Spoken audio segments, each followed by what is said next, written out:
o total a pagar dela foi quase 60 mil superior a uma sociedade do lucro presumido. Agora sinto dizer, espero que muitos de vocês, ou uma boa parte de vocês, cheguem um dia como sociedade nesse patamar, mais uma vez chegando a 48 milhões de faturamento ano, aí não é possível escolher.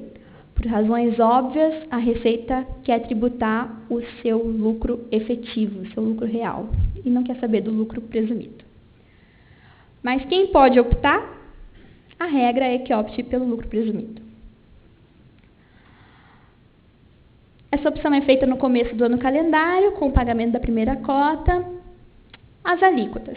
Então, partindo dessa base de cálculo, ou a base de cálculo real, ou a base de cálculo presumida, aí é que vão incidir essas alíquotas que tem na tela.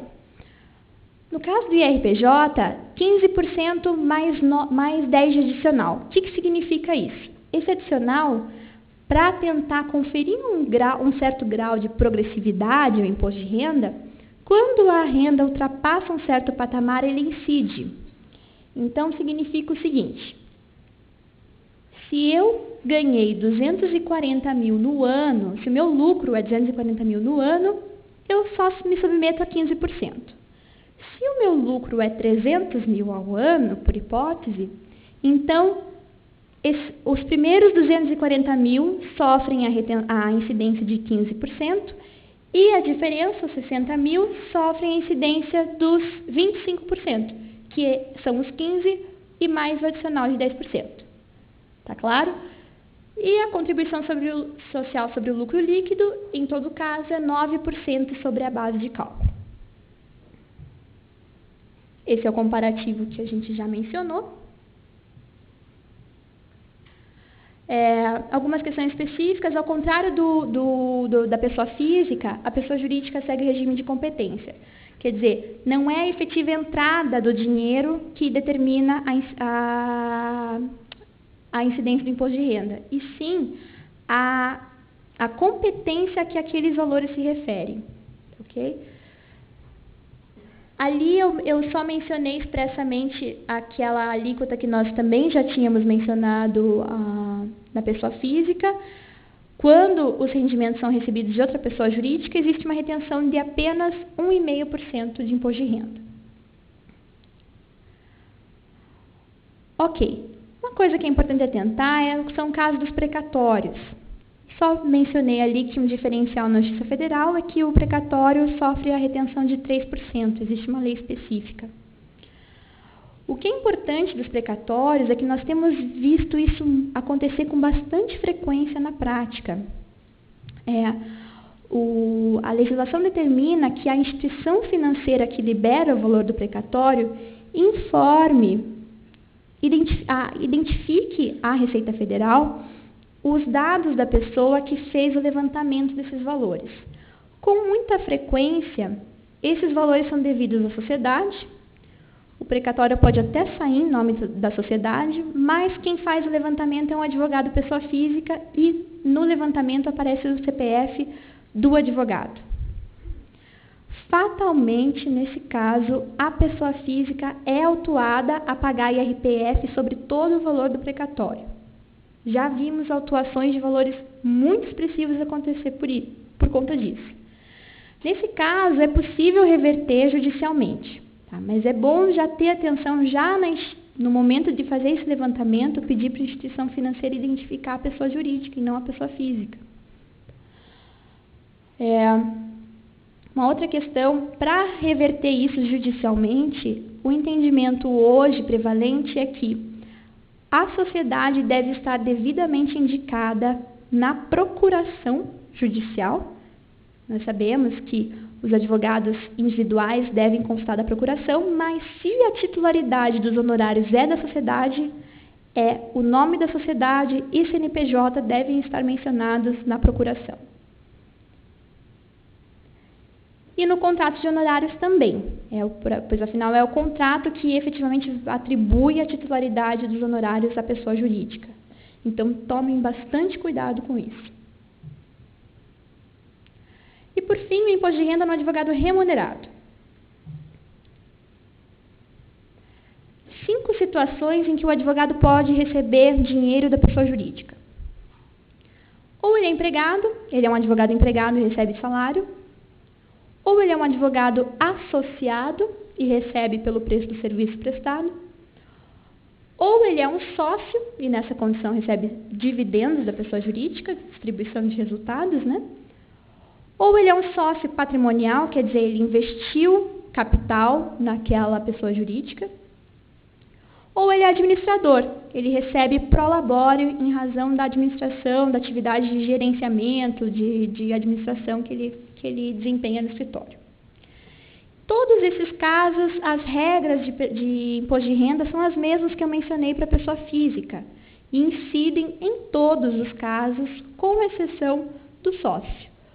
O sócio que recebe dividendos tem esses rendimentos isentos de imposto de renda. Faz sentido, porque afinal esse valor já foi tributado na pessoa jurídica e o sócio nada mais é que um pedaço daquela pessoa jurídica, certo? Só que para isso tem que ter um cuidado de prever no contrato social a distribuição desses resultados com base em balanços intermediários. Porque normalmente acontece com frequência de sócios receberem lá um fixo todo mês, ou um valor mesmo que seja variável mensalmente. Ainda não teve distribuição de lucros no final do exercício. Mas isso não impede que a sociedade já faça a distribuição a título de distribuição antecipada de lucro.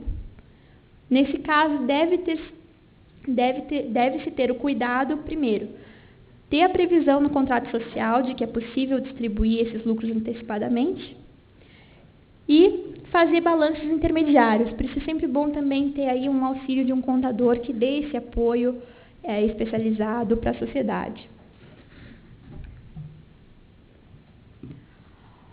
Ok, então agora viramos a página e passamos para o imposto sobre serviços, que vai ser aqui bem simplesinho. Por quê? O ISS, começando agora pelo advogado autônomo, ele é fixo. A tributação fixa foi estabelecida lá em 68 por um decreto antigo que continua em vigor, mesmo com a edição da Lei Complementar 116 de 2003. E o município de Curitiba, pelo seu Código Tributário Municipal, também prevê essa regra de tributação fixa. Então, o autônomo não existe base de cálculo, não existe uma alíquota, existe um preço fixo a ser pago pelo profissional ano a ano. E os valores estão ali. O advogado iniciante, no primeiro ano depois de formado, ele não paga nada, ele é isento. Tá? No segundo e terceiro exercício subsequente à inscrição, o valor anual é de R$ 510. E do quarto exercício em diante, o valor é R$ 850. Essa é a tabela já para 2013, tá? No caso da sociedade de advogados, o ISS também pode ser fixo. Por que pode ser fixo? A regra é que ele seja, mas a legislação municipal diz que é necessário um requerimento para isso. Então, antes de começar a atividade, o escritório deve fazer esse pedido na prefeitura. Inclusive, eu esqueci de mencionar, mas o advogado autônomo também deve se inscrever na prefeitura para pagar o ISS. Tá? Então, a sociedade deve formular um requerimento para a prefeitura para que ele pague o ISS fixo. Com toda certeza, o ISS fixo é muito mais vantajoso que o ISS normal, que está ali na alíquota de 4% e 5% sobre o valor do serviço. Tá? Boa notícia para a sociedade de advogados dos recém-formados. Se todos os integrantes do escritório forem recém-formados, ou seja, tiverem 1 ano da sua formatura, eles podem fazer jus àquela isenção que eu mencionei, que é a isenção da Lei 12.274. E, por fim, os advogados remunerados. Eu mencionei de início, mas vou reforçar aqui, eles não pagam por conta própria o ISS. Se eles estão como advogados habilitados na pessoa jurídica, ou seja, se eles são associados ou são funcionários, ou se eles são advogados empregados, ou sócios mesmo, quem paga por eles é a sociedade. Então, o valor que a sociedade vai pagar vai ser R$ 850 vezes o número de profissionais habilitados a qualquer título. Tá? Advogado empregado, sócio ou associado.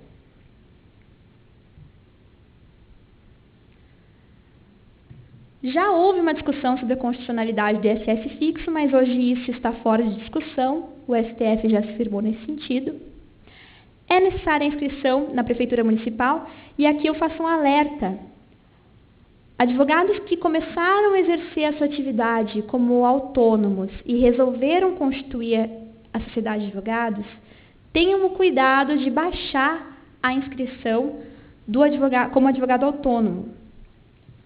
Já vi, chega a ser uma aberração para o direito tributário, mas o município de Curitiba e o Tribunal de Justiça que endossou esse posicionamento, que a inscrição no município é fato gerador de ISS. Então, já conheci casos de advogado que, quando ainda vigia aquela regra da prescrição dos 10 anos, ele já estava exercendo a atividade em sociedade há muitos e muitos anos e, de repente, ele recebeu uma intimação da prefeitura para fazer o pagamento dos últimos 10 anos de ISS fixo como profissional liberal, como autônomo. Então, tenha esse cuidado de baixar a inscrição.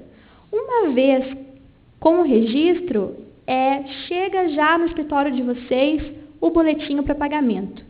É o chamado lançamento de ofício.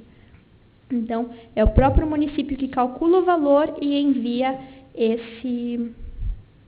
essa guia para pagamento. Novas sociedades pagam o valor proporcional ao número de meses exercidos.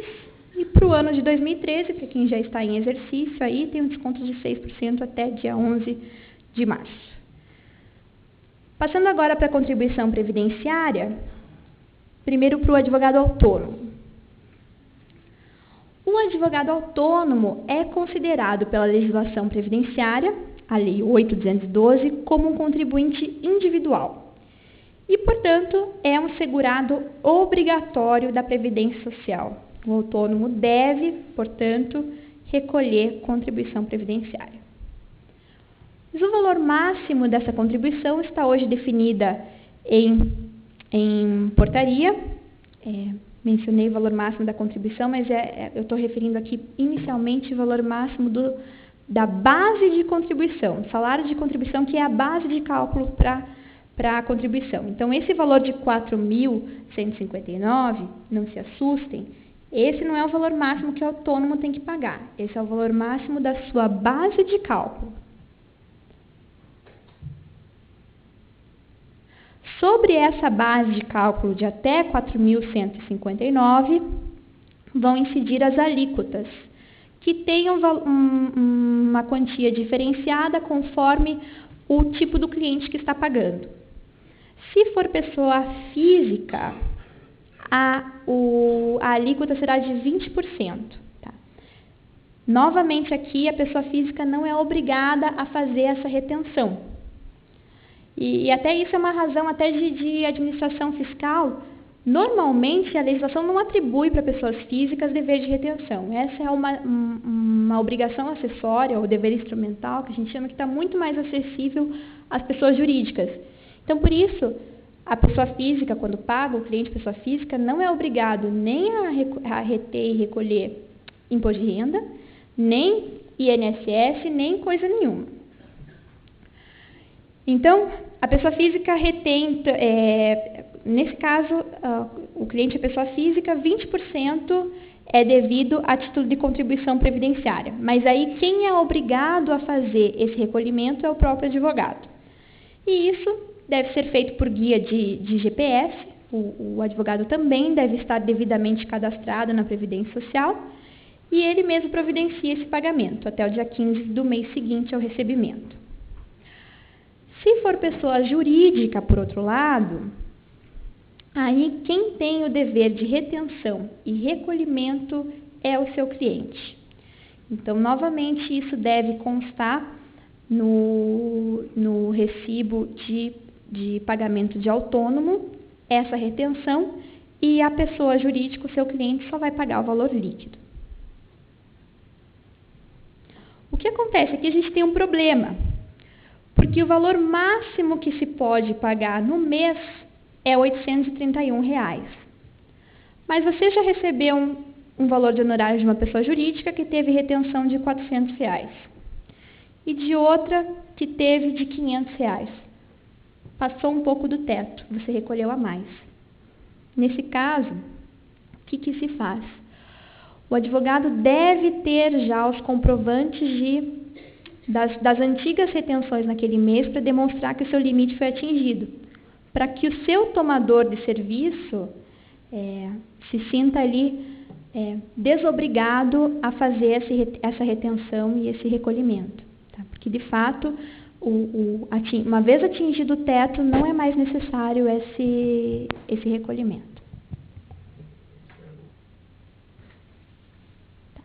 Se o autônomo tem empregados, aí, nessa situação específica, ele é comparado a uma empresa, a uma pessoa jurídica.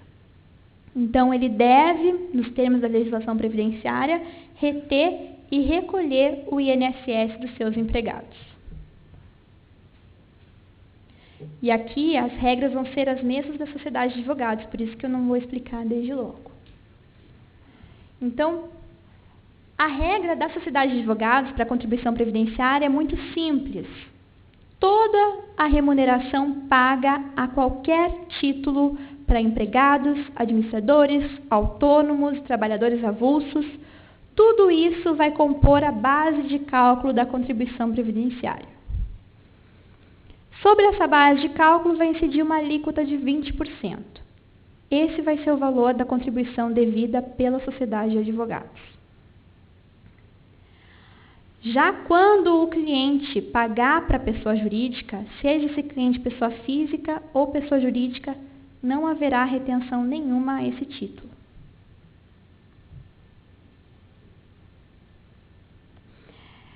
Esse daqui é uma celeuma que eu trouxe aqui para o estudo de curiosidade, porque eventualmente vocês podem se deparar com esse tipo de situação. A Receita Federal estava afirmando um entendimento de que em especial em matéria de contribuição previdenciária, nem tanto de imposto de renda, de que todo o valor pago de forma antecipada ao sócio não seria distribuição de resultado, não seria lucro distribuído para o sócio, e sim remuneração como empregado, prolabore ou coisa que vale. Isso realmente gerou um desconforto, muitos contribuintes tentaram se defender administrativamente, a questão também chegou no STJ, e essa pretensão ela está amparada num decreto. Aparentemente, esse decreto seria ilegal, porque realmente ele não está amparado em lei. É o decreto que eu mencionei ali, 3048 de 99, que diz que quando não houver discriminação entre a remuneração decorrente do trabalho e a proveniente do capital social, ou tratar-se de adiantamento de resultado ainda não apurado, deve ser recolhida a contribuição previdenciária como se fosse o prolabore, como se fosse uma remuneração de um administrador, como se fosse um salário. Felizmente, saiu recentemente uma solução de consulta na Secretaria da Receita Federal da 9ª Região, que é a nossa, abrange Paraná e Santa Catarina, dizendo que, se houver prévio acerto entre os sócios, houver previsão no contrato social e decisão de distribuição desses resultados, e se o lucro for apurado em balancetes intermediários, então, ok, aceitamos que isso seja distribuição de lucro e, como distribuição de lucro, esses valores não serão tributados. Então, para que realmente o sócio, ao receber esses valores na condição de sócio, não haja incidência de imposto de renda e nem contribuição previdenciária, é importante ter esse cuidado com toda essa documentação, contrato social, deliberação de distribuição e o lucro apurado em balancetes. Esse contrato social, é importante que os sócios consignem no próprio contrato social que a distribuição não necessariamente será de acordo com as cotas previstas no contrato social, que é a prática que a gente vê aí, é que realmente não seja rigorosamente observado essa participação societária. E, por fim, o advogado remunerado, a contribuição previdenciária dele, como é que fica? Em duas situações não há incidência de contribuição previdenciária. No caso do sócio patrimonial ou de serviços e do sócio patrimonial que recebe juros sobre o capital próprio. Esse juros sobre o capital próprio é nada mais que o retorno do capital investido. Então, é a figura que a gente chama de sócio patrimonial. Esses valores, seja como retorno do capital investido, seja como apuração de lucro da sociedade, na forma de dividendos, não incide a contribuição previdenciária. Agora, se esse advogado remunerado, ele recebe valores como empregado, como associado ou como administrador, nessas três situações incide a contribuição previdenciária. E aí a sociedade de advogados é obrigada à retenção e ao recolhimento desses valores respectivos. Ele figura aí como realmente um empregador, tá? Uma empresa qualquer. E, por fim, PIS e COFINS, que são tributos que só incidem na pessoa jurídica, né? Então, só vou examinar a sociedade de advogados. Muito rapidamente, eu já vou encerrando. As alíquotas de PIS e COFINS estão aí na tela. Também tem uma diferença para o regime cumulativo e do não cumulativo. O lucro, a opção entre o regime cumulativo e não cumulativo do PIS e COFINS, ele está vinculado ao lucro presumido ou lucro real do imposto de renda da pessoa jurídica. Então, no lucro real, necessariamente a submissão é do regime não cumulativo. E no lucro presumido, necessariamente é o regime cumulativo. Então, se a pessoa jurídica optar pelo presumido, ele vai se sujeitar àquela alíquota de 3,65%. E se optar pelo lucro real, ele vai se sujeitar à alíquota de 9,25%. A diferença do cumulativo para o não cumulativo é que o cumulativo não dá direito a créditos, ao passo que o não cumulativo dá. Como o regime de lucro presumido realmente não leva em consideração todas essas despesas da pessoa jurídica, todos esses valores que teriam a abater na base de cálculo, então faz sentido que também esse regime acompanhe o regime não cumulativo. Então, não tem direito a deduções no imposto de renda e não tem direito a crédito no PIS/COFINS.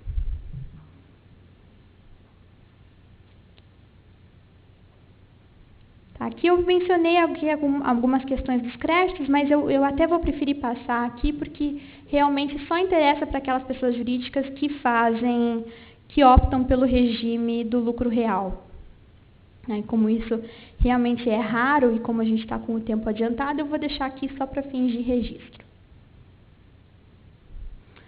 Algumas questões específicas. Também existe... Não estava na lista dos 6, mas essa é uma contribuição adicional que incide na advocacia, muitos não sabem. É a chamada contribuição de riscos de acidente de trabalho, a chamada RAT. Isso só incide sobre a remuneração do empregado, o advogado empregado, no valor de 1%, no percentual de 1% sobre a remuneração. Essa contribuição ela tem 3 níveis, três faixas de alíquota. Uma para risco leve, de 1%, outra para risco intermediário, de 2%, e a de risco grave, de 3%. No caso do da advocacia, como um risco leve, a alíquota de 1%. Já houve pretensões de o fisco cobrar a chamada contribuição do sistema S, com a ideia de que a sociedade de advogados se enquadraria num conceito moderno de empresa. Realmente, em vista do caráter empresarial explícito da sociedade de advogados, da vedação expressa do caráter empresarial, realmente é logicamente impossível e juridicamente impossível que exista essa exigência. Então, eu coloco para fins de registro, mas não é algo que está em voga hoje. Isso já foi debatido, mas realmente isso já é uma questão superada. Por fim, também a vedação expressa para que a pessoa jurídica faça adesão ao Simples, mas é curioso a gente observar que existe um projeto de lei em trâmite, que é apoiado, que recentemente o Conselho Federal da OAB se pronunciou favoravelmente, para que realmente seja a atividade de advocacia incluída entre as possibilidades de adesão ao Simples. Por enquanto, não existe essa autorização. E contribuição sindical, como os advogados pagam as anuidades da OAB, e inclusive as sociedades, essa contribuição sindical ela está afastada justamente porque o artigo 47 do Estatuto da Ordem isenta de forma expressa essas contribuições. Recentemente, o Conselho Pleno aqui da OAB Paraná também se manifestou de que qualquer pretensão de se exigir essa contribuição sindical é considerada ilegal. E não só para os advogados autônomos, como também para a sociedade de advogados. Por fim, eu trouxe aqui um comparativo para vocês, uma situação de um advogado autônomo e de uma situação de uma sociedade de advogados. A gente fez ali, simulou o lucro presumido, porque o lucro real, como ele é bem mais complexo e detalhado, não seria viável para fins de exposição. Mas ali vocês veem que o autônomo paga um valor, no fim das contas, numa base de R$100 mil de renda anual, bastante superior ao que uma sociedade de advogados paga, tendo como lucro real o mesmo valor. Então, o advogado autônomo acaba pagando 32 mil e a sociedade de advogados paga apenas 20 mil, com todos os tributos sendo considerados. Ali do lado eu fiz uma simulação alternativa, como se todos os recebimentos que ele teve a título de contribuição previdenciária fosse de pessoa jurídica. Nesse caso, a alíquota é um pouquinho menor, então a tributação também reduz um pouco. Mas nem sempre vai ser mais vantajosa. No caso de valores menos expressivos, pode acontecer de ficar parecida a carga tributária do autônomo e da sociedade. Esse é o caso que eu expus aqui. O autônomo, numa base de R$40 mil de receita anual, pagou 14 mil de tributo. E a sociedade de advogados, 13 mil, um valor bem próximo. E ele recebendo só de pessoa jurídica, em razão da diminuição de alíquota da contribuição social, tem um valor que chega até a ser menor que o da pessoa jurídica. Agora, se a gente puder fazer assim um resumo e aplicar, tentar trazer algumas regras gerais, dá para dizer sim que as duas regras de ouro da tributação na advocacia são: sociedade de advogados é mais vantajoso que advogado autônomo. Lucro presumido é mais vantajoso que o lucro real. Essas são, embora existam exceções, deve ser examinado o caso de cada profissional em formação, mas essas são regras que costumam ter uma validade bastante abrangente. Ok. É importante sempre ter a contabilidade devidamente organizada, se recomenda fortemente que tenha um contador que trabalhe com profissionais liberais. É importante ter ciência de que o fisco faz, sim, cruzamentos de informações e pode pegar aqueles que